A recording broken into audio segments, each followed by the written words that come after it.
Преговорите за намалување на царините со Соединетите Американски држави продолжуваат во втората половина од овој месец, најави премиерот Мицкоски откако ќе завршат летните распусти, при што очекува намалување на истите под 15%, како што денеска објави администрацијата на председателот Доналд Трамп, што за половина се помали од првичните 33%. Очекувам втора половина на август да продолжиме со преговорите и од она кое што го очекуваме уште да одиме подоле.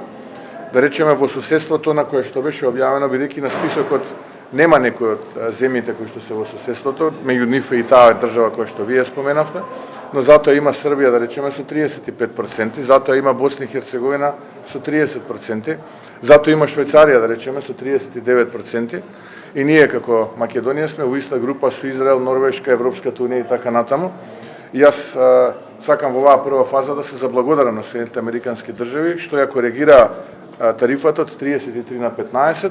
Ние продолжуваме понатаму да преговараме и оптимиста сум дека ќе одиме уште подоле. Премиерот најави влез на нови 8 инвестиции во различни економски сфери. Тоа се инвестиции во делот на фарма индустријата, во делот на индустријата која што се занимава со производство на батериски системи.